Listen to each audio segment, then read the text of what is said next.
Halo semua. Apa kabar untuk hari ini? Semoga harimu selalu menyenangkan ya bro. Selamat datang di channel YouTube saya. Tolong dibantu subscribe, like dan share ya, supaya saya terus semangat bikin kontennya. Wakakakak. Sebelum masuk di alur cerita novel kali ini, saya sarankan untuk menonton cerita sebelumnya agar lebih memahami jalan ceritanya. Untuk membuat lebih nyaman, pergunakanlah fitur pengaturan kecepatan dan caption ya kak, silahkan atur sesuai kebutuhan. Selamat mendengarkan. Soul Land 2 Chapter 166.1. Huo Yuhao berdiri diam, linglung sejenak. Dia menggelengkan kepalanya dan tertawa tak terkendali.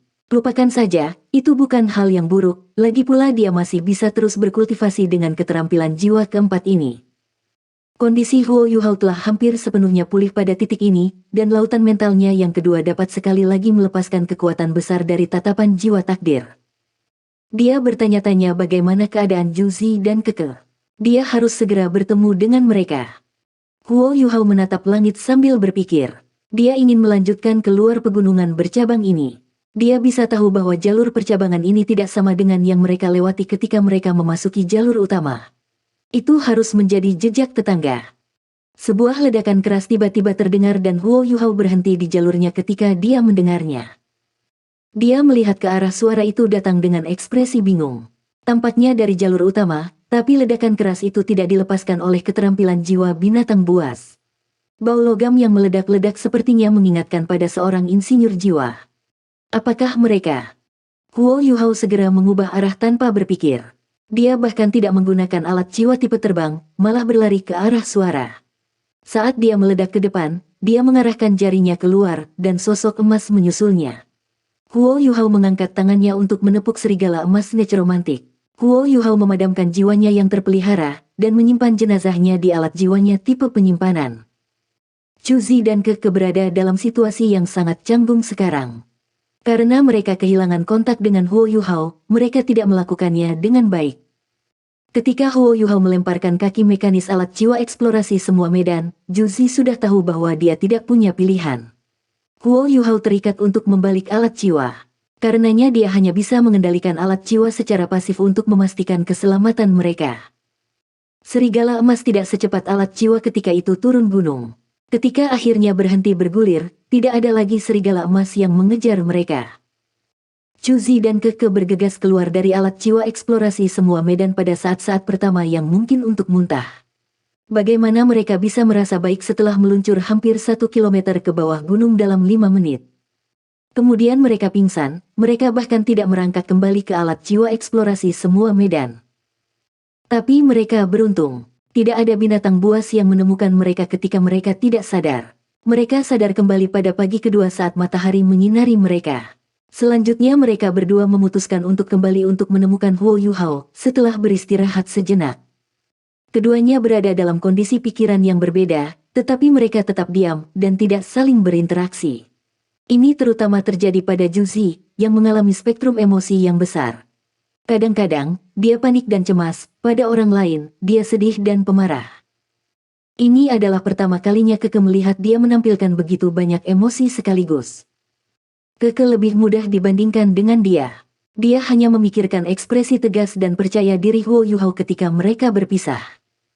Keke masih bisa mengingat suara gema dari puncak gunung ketika mereka bergulir. Tanpa ragu, suara ini datang dari paket serigala emas yang Huo Yuhao tarik. Pada saat itu, dia tahu bahwa dia tidak akan pernah melupakan Huo Yuhao. Mereka mungkin hanya berteman, atau dia bisa mengembangkan perasaan untuknya. Apapun itu, Huo Yuhao meninggalkan kesan mendalam di hati mudanya. Meskipun mereka tidak banyak berinteraksi satu sama lain, mereka masih diam-diam mengakui bahwa mereka harus menyelamatkan Huo Yuhao. Itulah sebabnya mereka beristirahat sebentar. Setelah tubuh mereka pulih, mereka segera mengendalikan alat jiwa penjelajahan semua medan yang Chapter Blur untuk menjelajah jauh ke dalam pegunungan Jingyang. Mereka berusaha menemukan Huo Yuhao, dan telah menghabiskan 2 hari terakhir melakukannya. Mereka bertemu banyak binatang buas selama 2 hari terakhir. Namun, mereka tidak pernah dalam bahaya nyata karena mereka adalah insinyur jiwa kelas 5, dan bahkan memiliki alat jiwa eksplorasi semua medan untuk melindungi mereka. Tetapi, ketika mereka mencapai puncak gunung, yang bisa mereka temukan hanyalah jejak pertempurannya, mereka tidak dapat menemukan Huo Yuhao. Mereka juga berusaha mencarinya di pegunungan terdekat. Mereka menolak untuk percaya bahwa Huo Yuhao sudah mati. Meskipun demikian, mereka tidak membuat kemajuan. Ketika mereka akhirnya siap untuk pergi dan melanjutkan ke titik pertemuan lama, mereka diserang oleh beberapa binatang buas yang kuat. Musuh-musuh sering saling berpapasan. Mereka bertemu sekawanan serigala emas yang sama yang Huo Yuhao abaikan kemarin. Melalui kematian Silver Moon Wolf King, ketiga serigala emas itu mendapat pukulan ganas. Silver Moon Wolf King sangat peka terhadap bahan baku yang paling cocok untuk budidaya serigala jenis logam. Di bawah bimbingannya, kemampuan seluruh serigala meningkat sekitar 20%. Ini adalah sosok yang mengejutkan. Ini berarti bahwa serigala emas dapat memiliki 120 tahun budidaya bahkan jika itu hanya dibudidayakan selama 100 tahun. Namun, Silver Moon Wolf King dibunuh oleh Huo Yuhao begitu saja. Mereka bahkan tidak tahu bahwa Silver Moon Wolf King belum mati. Selama 2 hari terakhir, ketiga serigala emas dengan panik memimpin sisa serigala untuk mencari Silver Moon Wolf King. Bahkan ketika mereka bertemu dengan Beast Soul lainnya, mereka akan membunuh mereka tanpa ampun. Di sekitar jalan utama, tidak ada binatang jiwa lain yang bisa bersaing dengan paket serigala ini. Tiga serigala emas itu sangat cerdas. Setelah melihat bola logam yang rusak, mereka tidak ragu-ragu, dan segera memiliki seluruh serangan paket serigala.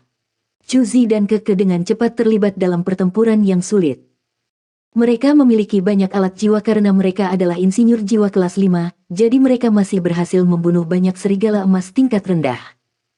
Namun, kekuatan jiwa mereka terbatas. Mereka juga tidak berani menggunakan alat jiwa tipe terbang di siang hari bolong. Mereka juga tidak memiliki keterampilan jiwa seperti imitasi yang dimiliki Huo Yuhao. Jika mereka memasuki udara, mereka pasti akan diserang oleh binatang buas dari segala arah. Selain itu, tiga serigala emas bisa melompat lebih dari 10 meter, dan mereka pasti tidak akan memberi mereka kesempatan untuk melarikan diri. Boom, meriam besar di tangan Keke menembaki Raja Serigala Emas yang melompat, percikan melintas di tubuh Raja Serigala Emas, dan itu dikirim terbang jauh lebih dari 10 meter, lumpuh sementara. Ini adalah meriam petir angin Keke. Memiliki kecepatan angin dan gemuruh guntur, itu sangat kuat. Itu sangat berguna melawan binatang jiwa berjenis logam ini. Namun, itu juga sangat mengurangi kekuatan jiwa Keke. Serigala emas ini terlalu sombong. Bahkan serigala biasa hanya terluka kritis ketika dipukul. Adapun raja-raja serigala emas, mereka hanya mati rasa untuk sementara waktu. Siswa yang lebih maju dari Sun Moon Imperial Soul Engineering Academy semuanya memiliki spesialisasi mereka sendiri dalam penelitian alat jiwa yang dipersenjatai. Seperti bagaimana Keke memilih meriam yang berat dan Ju Zi memilih ceruk keprok. Mereka menggunakan berbagai jenis alat jiwa. Chu Zi melemparkan jeruk keprok yang tak terhitung jumlahnya di gerombolan serigala. Bola cahaya yang intens tiba-tiba akan bersinar sebelum teriakan menusuk terdengar. Lampu menyentuh tubuh serigala emas, dan ledakan luar biasa mengikuti. Ada banyak alat jiwa kelas 5. Namun, masalah Chu Zi adalah dengan tubuhnya. Secara fisik dia tidak sekuat Huo Yuhao. Bahkan Keke jauh lebih rendah daripada Huo Yuhao. Tapi itu sebabnya Chu Zi mengejar keunggulan kuantitas daripada kualitas. Keduanya bekerja dalam kohesi. Satu bertanggung jawab untuk melawan paket serigala, sementara yang lain fokus menyerang mereka. Ini berhasil menempatkan mereka pada posisi yang relatif nyaman melawan serigala. Namun, mereka tidak berharap untuk peluang mereka. Paket serigala ini sangat kuat, bahkan tanpa Silver Moon Wolf King. Bagaimana Huo Yuhao berhasil melawan mereka? Lebih penting lagi, bagaimana mereka akan melarikan diri sekarang? Keke, kita tidak bisa terus seperti ini lebih lama. Kekuatan jiwa kita tidak akan bertahan lama. Teriak Chu Zi seraya melawan serigala. Matanya masih menunjukkan perasaan tenang. Apa yang harus kita lakukan? Keke bertanya dengan cemas. Chu Zi menjawab dengan tegas, kami akan keluar dari perangkap ini. Kemudian kita kembali ke alat jiwa eksplorasi semua medan. Saya akan mengendalikannya sementara Anda akan mengatur meriam untuk membuka jalan bagi kami, dan kami akan memaksa jalan keluar. Petik 2. Keke ragu-ragu, bisakah kita berlari lebih cepat dari paket serigala? Chu Zi berkata dengan suara yang dalam, apakah kamu lupa bagaimana kita melarikan diri terakhir kali? Kita masih bisa menggunakan trik itu jika kita berhasil mencapai puncak gunung di depan kita. Petik 2. Mata Keke cerah. Baiklah, ayo pergi. Mereka meletus dengan kekuatan dan membuat pasukan serigala mundur. Mereka berdua tampak sangat terbuang. Pada titik ini, cincin jiwa kelima Juzi bersinar dan melepaskan 2 jeruk keprok dengan kulit ungu. Dia melemparkan satu ke arah Keke, dan memasukkan yang lain ke dalam mulutnya. Kemudian mereka masuk ke dalam alat jiwa segala medan. Juzi yang tersebar mungkin mengebom bom jiwa, menjaga serigala emas di teluk. Juzi sudah mulai mengendalikan alat jiwa eksplorasi semua medan untuk bergerak dengan kecepatan tercepat. Keenam kaki mekanik berdiri dan mendukung bola logam yang terdistorsi. Kaki mengambil langkah besar saat mereka bergegas ke gunung terdekat. Meriam berat Keke diposisikan di jendela depan. Dia tidak bisa diganggu dengan melestarikan kekuatan jiwanya sekarang. Sementara jeruk keprok ungu Juzi memberinya sangat asam, itu berhasil memulihkan kekuatan jiwanya sekitar 30%. Itu adalah kemampuan terkuat dari jiwa bela diri tipe makanan Juzi. Soul Land 2 Chapter 166.2. 3 ledakan ditembakkan dari Wind Lightning Cannon ke arah serigala, dan dengungan tajam terlepas dari alat jiwa eksplorasi semua medan saat Juzi mengisinya dengan kekuatan jiwanya. Keenam kaki mekaniknya mulai bergerak cepat, meledak ke arah depan. Juzi membuat pilihan yang tepat. Perubahan tiba-tiba membuat serigala emas terkejut, dan tidak dapat bereaksi pada waktunya. 2 dari 3 Golden Wolf Kings sudah tercengang, dan mereka berhasil melewati mereka dengan mudah. Namun, Raja Serigala Emas terakhir masih dalam kondisi puncak, dan tekanannya meletus. Rambut di punggungnya berdiri di ujung, dan berkelebat dengan cahaya keemasan yang intens. Itu menghadap ke langit dan meraung marah lalu tubuhnya membengkak, dan otot-ototnya melotot secara berlebihan. Itu mulai mengejar alat jiwa eksplorasi semua medan seperti sambaran petir. Alat jiwa eksplorasi semua medan sangat cepat dengan kecepatan tertinggi yang terlibat. Namun, masih perlu waktu untuk berakselerasi ke kecepatan penuh. Serigala emas mungkin telah kehilangan kemampuan ofensif jarak jauh mereka, tetapi kekuatan, kecepatan dan pertahanan mereka masih menakutkan. Raja Serigala Emas meluncur maju. Itu menundukkan kepalanya dan menabraknya menjadi alat jiwa eksplorasi semua medan. Jika Huo Yuhao ada di sekitar, dia bisa menggunakan deteksi spiritual untuk merasakan perubahan di sekitar mereka dan bereaksi dengan cepat dengan menyerang di belakang mereka. Namun, Juzi dan Keke bukan Huo Yuhao, apalagi fakta bahwa mereka kelelahan. Selain itu, Keke juga menghabiskan banyak energinya mencoba mengukir rute melarikan diri sekarang. Juzi masih mengaktifkan penghalang pertahanan, tetapi Golden Wolf King juga masih menabraknya. Alat jiwa eksplorasi semua medan pasti bisa menahan satu serangan habis-habisan dari seorang insinyur jiwa kelas 6. Namun, penghalang pertahanannya hanya kelas 5 sekarang, karena itu tergantung pada budidaya pengguna. Serangan sengit Raja Serigala Emas mengatasi penghalang alat jiwa kelas 5 secara instan. Cakarnya menyerempet ke bola logam secara gila-gilaan, dan kepalanya membentur sisi alat jiwa penjelajahan segala medan dengan berat. Alat jiwa eksplorasi segala medan memang tahan lama. Meskipun tidak seimbang, serangan Raja Serigala Emas hanya meninggalkan penyok dan tidak bisa melubangi alat jiwa. Namun, ini masih fatal bagi Juzi dan Keke. Alat jiwa eksplorasi semua medan yang tidak seimbang jatuh ke depan, akselerasi ke depan menurun secara signifikan. Ketika Juzi berhasil menstabilkannya, paket serigala sudah menyusul. Metode serangan mereka sangat sederhana. Mereka mengikuti contoh Golden Wolf King dan mengetuk alat jiwa dengan berat. Namun, mereka mengincar 6 kaki mekanik sebagai gantinya. Kaki alat jiwa ini dibangun menggunakan bahan khusus dan agak tahan lama. Namun, mereka masih sedikit rusak selama beberapa hari terakhir, terutama pada hari ketika mereka menurunkan gunung. Meskipun mereka masih bisa pergi tanpa melanggar, mereka tidak bisa memastikan keseimbangan lagi. Alat jiwa runtuh dan mulai bergulir, banyak yang membuat Keke dan Juzi kecewa. Serigala emas bergegas untuk mencakar alat jiwa. Tubuh mereka menelan seluruh alat jiwa, dan gigi serta cakar mereka membuat suara-suara yang mengganggu dan menggaruk ketika mereka menyentuh alat jiwa logam. Lekukan dan goresan mulai muncul di seluruh permukaan alat jiwa. Meskipun serigala emas sementara tertunda oleh eksterior logam yang sangat tahan, Juzi dan Keke tidak bisa membuat alat jiwa eksplorasi semua medan berdiri lagi. Bang, sebuah cetakan cakar besar tiba-tiba muncul di alat jiwa penjelajahan semua medan, terlihat bahkan dari dalam. Kekuatan menakutkan di baliknya dan ledakan yang menggema mengungkapkan bahwa ini adalah pekerjaan Raja Serigala Emas. Lebih buruk lagi, Golden Wolf Kings lainnya juga bergegas. Hanya masalah waktu sebelum alat jiwa eksplorasi semua medan terkoyak. Chu Zi dan Keke saling memandang. Mereka bisa melihat kesedihan di mata orang lain dan wajah. Mereka tidak lagi punya kesempatan. Mereka juga tidak berani membuka pintu kaca kristal, karena serigala emas pasti akan memanfaatkan kesempatan untuk memaksa masuk ke dalam alat jiwa. Jika kematian terjadi secara instan, mereka mungkin binasa sebelum mereka merasa takut. Melihatnya seperti itu tidak terlalu menakutkan. Yang benar-benar menakutkan adalah menunggu kematian ketika mereka melihat pemandangan pembantaian di sekitar mereka. Suara goresan yang dibuat oleh cakar tajam yang meraba-raba permukaan logam alat jiwa menyebabkan Chu Zi dan Keke bergidik ketakutan. Aku tidak menyangka kita akan mati di sini hari ini. Chu Zi menghela nafas. Matanya tidak dipenuhi dengan ketakutan, tetapi kemarahan. Ayah, Chu Zi kecilmu tidak bisa membalasmu lagi. Rencana kami tidak pernah bisa dipenuhi.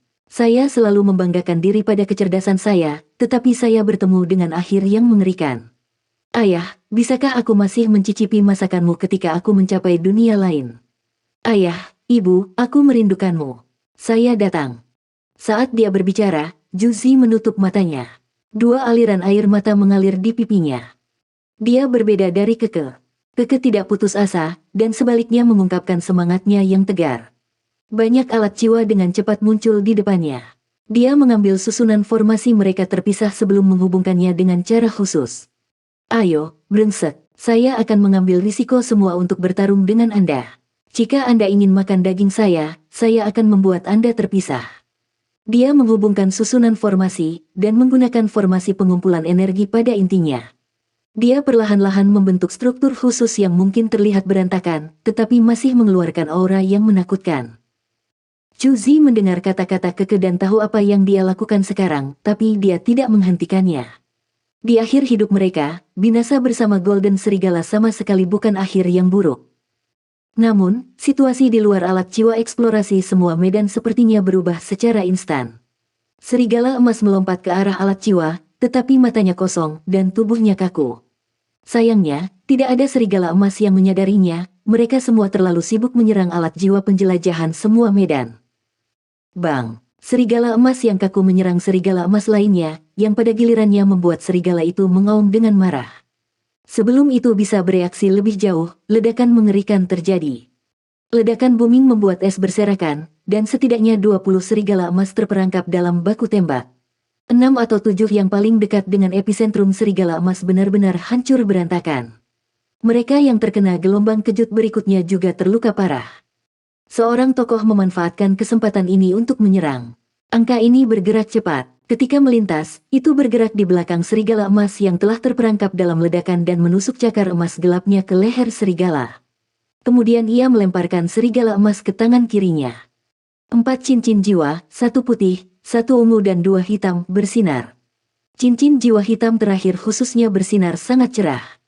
Sosok ini tidak lain adalah Huo Yuhao, yang bergegas dan berhasil menjangkau mereka pada saat yang paling kritis ini. Matanya telah berubah perak cerah.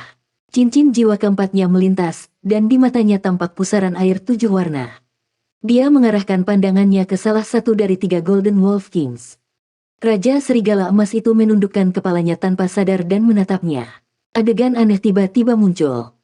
Pusaran air setinggi 1 kaki 7 warna muncul di atas Raja Serigala Emas. Itu berputar dengan cara yang canggung sebelum menembus tengkorak serigala emas ke dalam tubuhnya. Tubuh Golden Wolf King menegang seketika, menjadi tidak bergerak.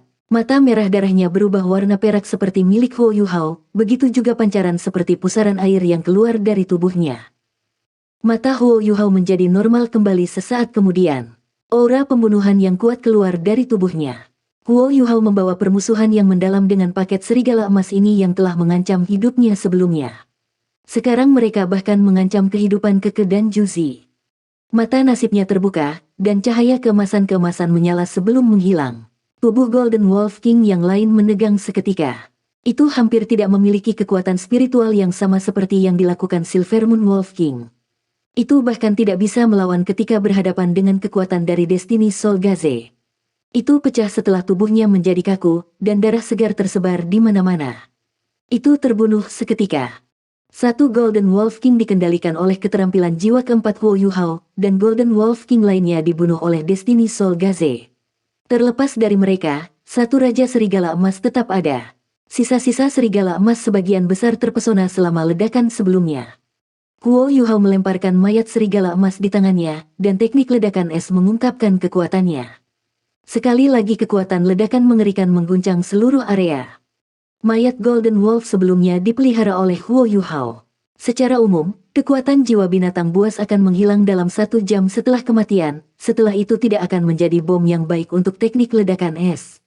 Namun, Huo Yuhao menggunakan necromancy untuk mengendalikan mayat serigala emas itu, dan dengan demikian mempertahankan kekuatan jiwanya. Kekuatan jiwa ini hanya dirilis setelah Huo Yuhao memadamkan jiwanya, yang membuatnya berguna dalam situasi saat ini. Hanya ada 40 serigala emas yang masih mampu bertarung sekarang. Yang terakhir dari Raja Serigala Emas melolong, menatap tajam di matanya. Itu melompat ke arah Huo Yuhao. Tanpa diduga, sepasang cakar serigala dengan paksa mengenai tubuhnya saat melompat ke depan. Cakar serigala yang menakutkan ini menusuk tubuhnya melalui sayapnya sebelum akhirnya ditarik kembali. Bagian depan Raja Serigala Emas tercabik-cabik, organ-organ dalamnya dan darah segar tersebar di mana-mana. Soul Land 2 Chapter 166.3. Itu adalah Raja Serigala Emas yang dikendalikan oleh keterampilan jiwa keempat Huo Yuhao yang melepaskan serangan itu. Tampaknya sudah gila, ia menyerang serigala emas setelah membunuh Raja Serigala Emas ini. Iya, ini adalah keterampilan jiwa yang diperoleh Huo Yuhao dari Silver Moon Wolf King, Spiritual Confusion. Ini adalah kemampuan yang bahkan tidak dimiliki Silver Moon Wolf King. Huo Yuhao adalah master jiwa tipe spiritual, tapi Silver Moon Wolf King tidak benar-benar dianggap sebagai makhluk jiwa tipe roh. Itu hanya menggunakan kekuatan spiritualnya untuk mengendalikan berbagai elemen untuk tujuannya sendiri. Itu lebih dari makhluk jiwa multi-unsur yang tidak bisa menggunakan keterampilan jiwa terlalu kuat. Itulah sebabnya cincin jiwanya berubah ketika dikombinasikan dengan mata roh Huo Yuhao. Hasil akhirnya dari transformasi itu adalah keterampilan jiwa ini. Huo Yuhao menamakannya kebingungan spiritual. Itu hanya bisa digunakan pada satu target pada satu waktu, tetapi selama kekuatan spiritual target itu tidak setidaknya sepertiga dari pengguna, itu dijamin akan turun ke dalam kebingungan. Sementara bingung, itu akan menjadi gila dan menyerang segala sesuatu di sekitarnya. Namun, jika kekuatan spiritualnya lebih besar dari sepertiga kekuatan spiritual Huo Yuhao maka target akan diserang secara spiritual. Efektivitasnya akan bervariasi sesuai dengan budidaya spiritual target, tetapi kekuatan spiritualnya tidak diragukan lagi akan jatuh, dan itu akan dilanda vertigo untuk sementara waktu. Jika Mass Enfeeblement adalah keterampilan jiwa pengendalian kerumunan Huo Yuhao, maka kebingungan spiritual ini dapat dianggap sebagai keterampilan kontrol spiritual target tunggal. Ini adalah pertama kalinya dia menggunakan spiritual confusion, dan segera mencapai efek yang tak tertandingi. Raja Serigala Emas terakhir yang tersisa menjadi gila dan mulai membunuh spesiesnya sendiri. Ini mengurangi kemauan bertarung dan moral para serigala emas yang tersisa, karenanya mereka semua lari ketakutan. Huo Yuhao tidak bisa diganggu untuk berurusan dengan Raja Serigala Emas yang gila. Dia berbalik dan berlari menuju alat jiwa eksplorasi semua medan. Dia tidak yakin bagaimana Zhu Zi dan Keke bertahan. Pada titik ini, pintu alat jiwa eksplorasi segala medan terbuka, dan para wanita merangkak keluar dalam ketakutan dan kebingungan. Zhu Zi berteriak, "Yuhao, lari!" Keke menggunakan semua alat jiwanya untuk membuat alat peledakan diri. Petik 2. Deteksi spiritual Huo Yuhao meliput adegan itu. Dia jelas merasakan kekuatan internal yang menakutkan dalam alat jiwa eksplorasi semua medan, naik dengan cepat. Pada prospek yang menakutkan ini, dia hanya menunjukkan kejantanannya lebih jauh. Dia tidak berbalik untuk melarikan diri, tetapi bergegas menuju Zhu Zi dan Keke. Dia bisa mengatakan bahwa mereka sepenuhnya dihabiskan dalam hal kekuatan jiwa dan tidak bisa lepas dari radius ledakan yang akan terjadi.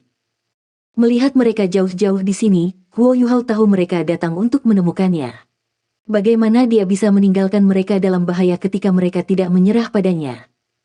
Dia menghambur ke arah mereka, tidak peduli akan akibat apapun. Dia meringkuk mereka dalam pelukannya sebelum mengaktifkan pendorong jiwa kelas 5-nya.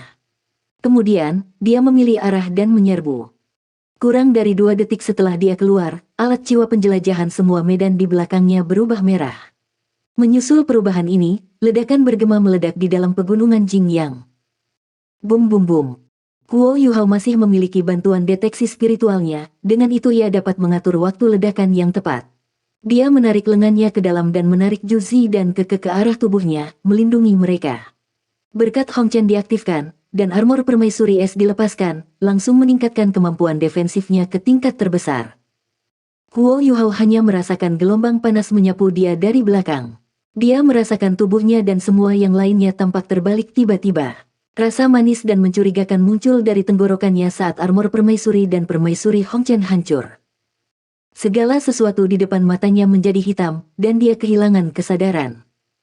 Ledakan menakutkan yang buat terlalu kuat. Dia telah menggunakan semua susunan formasi di gudang alat jiwanya. Dia benar-benar ingin menyeret sebanyak serigala emas ke kubur bersama mereka. Sudah terlambat untuk membalikkan ledakan ketika dia dan Juzi tahu bahwa situasi di luar berubah. Semua orang haus untuk bertahan hidup. Ketika mereka menyadari bahwa bahaya di luar ditaklukkan, mereka dengan panik mencoba melarikan diri.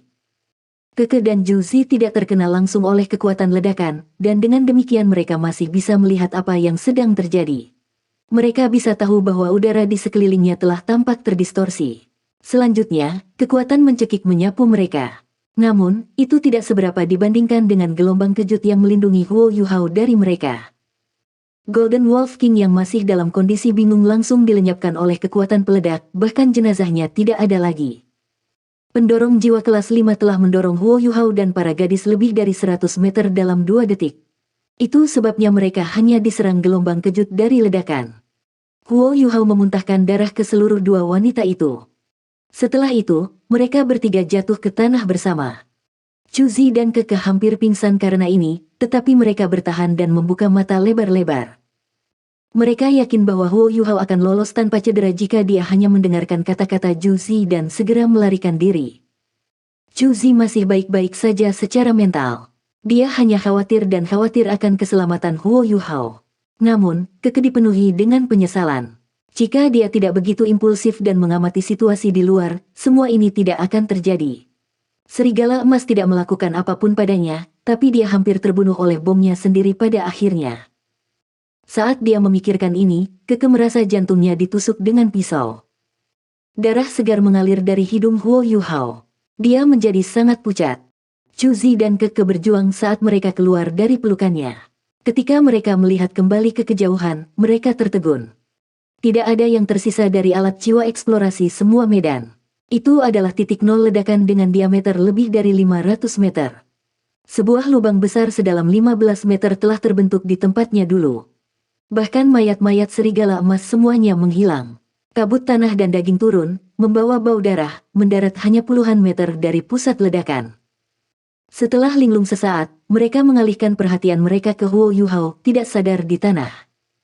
Mereka bingung melihat pemandangan itu. Huo Yuhao benar-benar berlumuran darah. Punggung, paha dan betisnya mengalir deras. Ada pecahan peluru yang tersangkut di otot-ototnya di mana-mana. Oh tidak, bagaimana itu berakhir seperti ini, mengapa akhirnya seperti ini? Keke berseru, benar-benar panik. Juzi mengamuk padanya. Tenang dan tutup mulut, kita perlu menenangkan diri. Saat dia berbicara, dia dengan cepat berjongkok di samping Huo Yuhao untuk memeriksa pernapasannya dan apakah dia masih hidup atau tidak. Setelah itu, dia mengukur denyut nadinya. Sementara denyut nadi Huo Yuhao sangat lemah, itu masih berirama. Juzi menarik napas dalam-dalam. Dia tahu dia harus tenang sekarang untuk menyelamatkan hidup Huo Yuhao. Keke, lindungi kami. Saya akan menyelamatkannya. Sementara dia berbicara, dia sudah mengambil alat sol tipe penyimpanannya, gelang oranye merah, dan memberikannya kepada Keke. Di dalam gelang ini ada banyak alat jiwa, yang semuanya diciptakan oleh Juzi sendiri. Baik, Keke juga akhirnya tenang sekarang, dan menerima gelang itu dari Juzi. Kemudian dia mengeluarkan botol susu, dan memulihkan kekuatan jiwanya. Dia juga mengambil alat jiwa dari alat jiwa tipe penyimpanan Juzi dan membuat formasi pertahanan. Juzi tidak punya energi untuk repot dengan Keke atau sekitarnya. Meskipun Huo Yuhao masih hidup, kekuatan hidupnya berkurang dengan cepat. Dia bisa berada dalam bahaya fatal setiap saat sekarang. Dia tidak peduli dengan semua pecahan peluru yang masih ada di tubuhnya. Mereka belum bisa ditarik keluar, karena itu akan menyebabkan kehilangan darah yang lebih besar. Dia harus menstabilkan kondisi Huo Yuhao terlebih dahulu. Saat dia memikirkan apa yang harus dilakukan, Juzi mengambil jarum dan benang dari gelang penyimpanan lain di tangannya yang lain. Dia tidak bisa diganggu dengan hal lain, hanya hidup Huo Yuhao yang penting sekarang. Tangan Juzi gemetar saat dia mencoba untuk menusuk jarum. Energi mental dan kekuatan jiwanya sangat lelah, juga menambah kegelisahannya pada campuran, dan dia bisa menyimpulkan bahwa dia tidak stabil. Dia tiba-tiba mengangkat tangan kirinya dan menggigit pergelangan tangannya sendiri dengan paksa. Dia meninggalkan luka yang dalam, dan menggunakan rasa sakit yang kuat untuk menstabilkan pola pikirnya sebelum dengan cepat memasukkan jarum dengan sukses kali ini. Setelah itu, dia mulai menjahit luka Huo Yuhao. Jahitannya dimulai dari kapilernya yang pecah sebelum dia melanjutkan ke otot dan kulitnya. Untuk mengurangi kehilangan darah Huo Yuhao, dia hanya bisa menjaga tekanan pada lukanya dengan berat badannya. Pakaiannya cepat ternoda darah Huo Yuhao. Menjahit luka membutuhkan perawatan yang sangat teliti. Untuk seseorang seperti Juzi yang keahliannya mengukir formasi terperinci, ini tidak sulit untuk dilakukan. Kehilangan darah Huo Yuhao akhirnya dihentikan. Meski begitu, dia masih terlihat sangat lemah dan pucat. Juzi merasakan panas datang dari tempat-tempat yang ternoda darah Huo Yuhao. Semburan kehangatan pekat memasuki tubuhnya, dan membuatnya merasa sangat nyaman. Ini juga membiarkannya memulihkan energinya dengan cepat. Juzi segera menyadari ini sebagai masalah. Dia tidak bisa membiarkan dia menghabiskan kekuatan darahnya karena dia. Hanya, kekuatan apa yang dia miliki dalam darahnya. Artikel